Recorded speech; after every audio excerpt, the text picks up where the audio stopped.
Unless we get this under control and we're able to manage our time better, it's going to negatively impact everything that we do.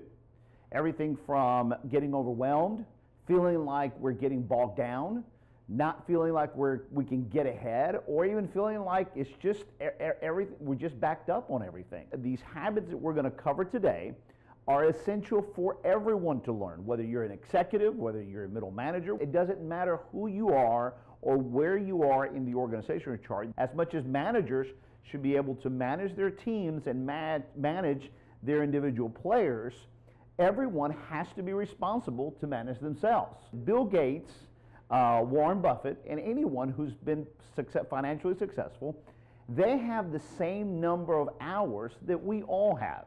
You have 40 hours in the work week, I have 40 hours in the work week. No one's making more time, so how is it that some people are more productive than others? Let's go through these 7 habits, and I want to encourage you that every workshop out there, as I mentioned to you earlier, they're all saying several things about how to become better at time management. But all of them boil down to these 7 habits. And one way or the other, they're all saying the same thing. I'm not discouraging you at all from reading more books on it, from taking more courses on it. It is highly encouraged for you to become better and better at it. But when it's all said and done, everyone is always talking about these 7 things in one way, fashion, or the other.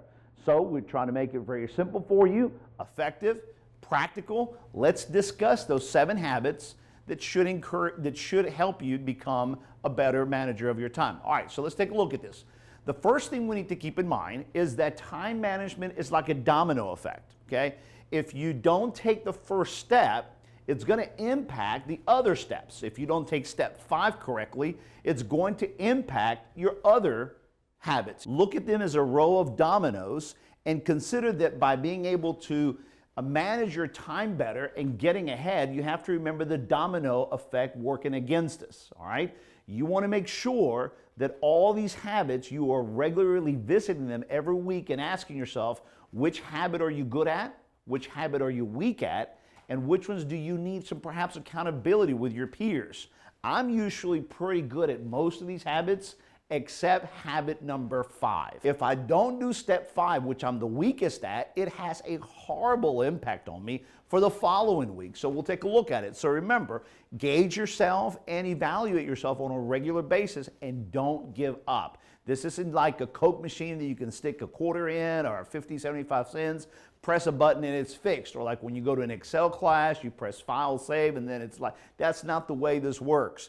This takes a long time to perfect, to get better at, and because you're going to be hit with a lot of interruptions from all sources, you just got to get better at it. So just keep practicing and keep becoming better at it. All right, the first step is this, that at the beginning of the week, you have to start your day with 6 key tasks that you want to accomplish by the end of the day. You would say, Maurice, duh, of course everyone knows that. Well, yeah, but most of us don't do this. What most of us do is that we forget that Monday comes with a tremendous amount of regularity. And we start off our week basically going to work and saying, well, I'm just going to get to see what all emails I have, and then I'll figure out what it is I'm supposed to do. That is the wrong approach. You need to have a much proactive approach and start your day with 6 key tasks that you want to accomplish. For example, today, one of my tasks was to record this video, okay, to record this session. I made sure that today this was accomplished because this is a major task for me. Now, a lot of things have happened today that could have pulled me away, but I had to go back and look at my priority list, see what I'm supposed to be doing, and say, no, this is a major task. I have to get this done. So I made sure it is in one of my top 6 tasks. So remember, step number 1 is you start off with your 6 tasks that you have to get accomplished by the end of Monday. This is where you create your to-do list. Now, whether you create your to-do list on your phone or whether you create your to-do list on a paper pad like you see here, or you keep it on a computer, right now we don't have to get into the exact mechanics of it, but the most important thing is, do you have a list that you regularly build and that you're regularly visiting all the time? Or do you use a sticky pad one day and you use your phone the other day, and perhaps you use your email as your task list? Well, let me discourage you from that. Stick to one method, to one tool. Create your task list, and yes, it does have to be written down. These things have to be written. If you walk around with things that you know you have to get done, but you're basically keeping them in your mental cavity in your brain without writing them down, it's not the same thing. And then you have to prioritize them. Identify which ones are your top 6 items and then which ones are your secondary items. Habit number 2 is you have to have a commitment that once you write them down, you have to put those tasks on your schedule. All right, you can't just say, I have these tasks that I'm going to do and I'll get to them when I can. Well, no, that's how you treat your lesser goals. But your top 6 goals, you have to block out time for them and say, I'm going to take 30 minutes and do that here. I'm going to take an hour and do that here. I'm going to basically block out specific time throughout the day, and it's got to hit my schedule, all right? Why? Because you're going to get interrupted, and that's where you have to negotiate interruptions with other people. We're going to spend just a couple more minutes talking about this, but this right here is where everyone's time management explodes and goes into an oblivion. Why? Because we don't know how to negotiate interruptions. We get people knocking on our door and say, hey, you got a couple minutes? Or hey, look, I need to call you into a meeting. Can you come to a meeting? Or look, I need you to help me with something. And we don't want to be saying all the time, no, because we come across as not being teamwork oriented or collaborative with other people. And sometimes some interruptions are necessary, all right? But the problem that we have in time management is that we don't know how to negotiate our time. We say yes all the time.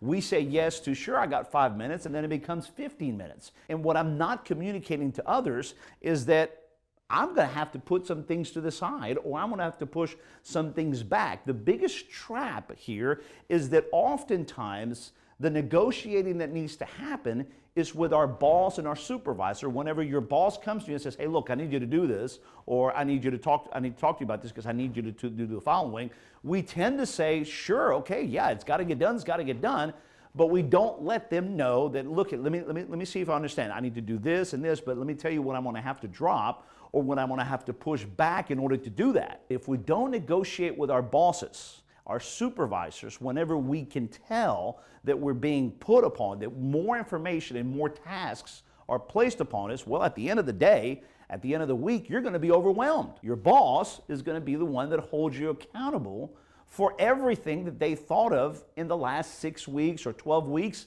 And at that point, when you're being held accountable, it's going to be very easy for you to say things like, well, but I was doing this that you gave me, and I was doing that you gave me. And look, I had a supervisor that once when I said that, she looked at me and she said, so Maurice, are you saying it's my fault? And I said, no, I didn't mean to imply that it's not your fault. And she said, but when I came to you and I asked you to do these things, you said you could. And right then and there, about 14, 16 years ago, is when I realized, wow, I am saying yes a lot. I am not negotiating those interruptions. I don't want to get fired. I don't want to tell my boss no. Well, no one's saying tell your boss no. What we're saying is negotiate and have the dialogue necessary with your boss, with your supervisor, so you can collaborate and coordinate the priority of the things that you're working on. Because if you don't speak up about what you're working on, well, they don't know, they're not keeping up. And if you don't speak up, they're going to forget, and later when they want to hold you accountable, you're the one that didn't speak up. So keep this in mind. It's got to hit your schedule, okay? You have to leave time for those interruptions, but you have to negotiate those interruptions. Remember, professionalism and relationships are based on negotiated agreements.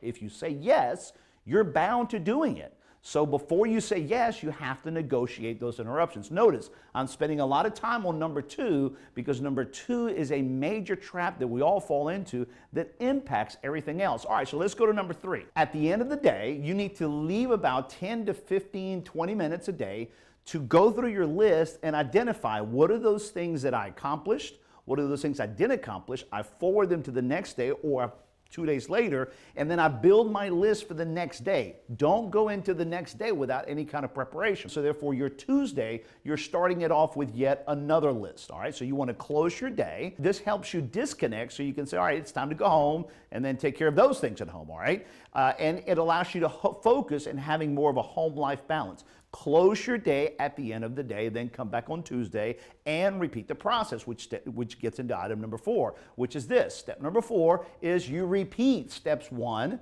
2, and 3 on Tuesday.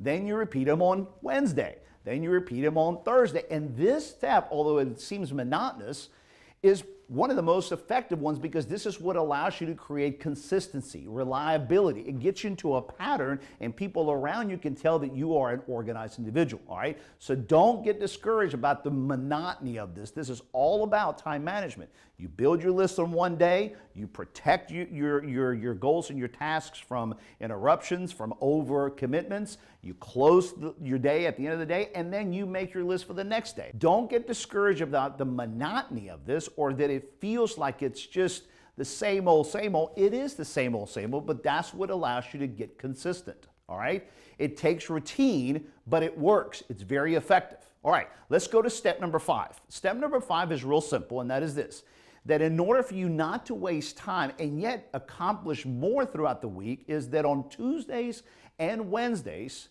schedule your meetings with others for the next week. In other words, don't wait for Monday to schedule your meetings for that week. You want to get on Tuesday and Wednesday of this week, you want to get on the schedule of other folks for next week and 2 weeks ahead. It's incredible when you put this step to practice how many meetings are not canceled on you because you arranged and you got commitments with others 1 to 2 weeks in advance.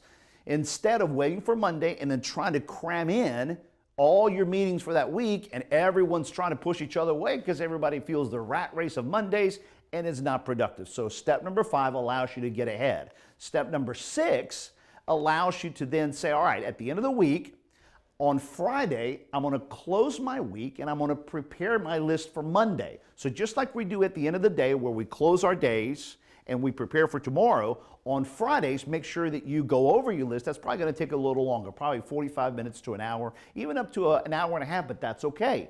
This is what it takes to get organized. You sit down for an hour, hour and a half at the end of Friday or before you head on home. If you take off half a day on Fridays, well then that's fine. Just do it before you go home and prepare your list for Monday. If you can get ahead, even do the list for Monday and Tuesday, all right? Then enjoy the weekend. Disconnect, go home, enjoy your time off, and then go to step number 7. Step number 7 is on Sunday night, brush off your list and prepare yourself for Monday. You've already forgotten what the list was anyway, so just brush it off and remind yourself that, hey, tomorrow morning, I got to get up because I got to do these things, all right? What you don't want to do is start your week all of a sudden kind of having to remind yourself on your way to work. No, what you want to do is remember an old story. You probably heard this before about the lions and the gazelles in Africa, okay?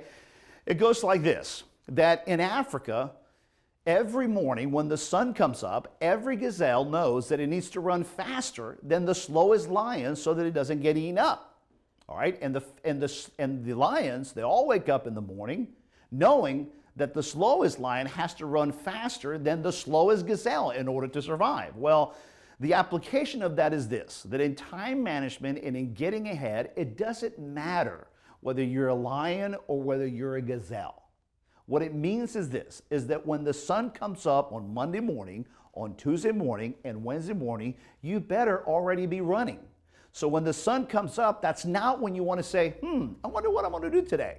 No, what you want to do is you want to prepare your list the day before so that mentally you're ready for tomorrow. You get a good night's sleep. When the sun comes up, you get up and you're already running.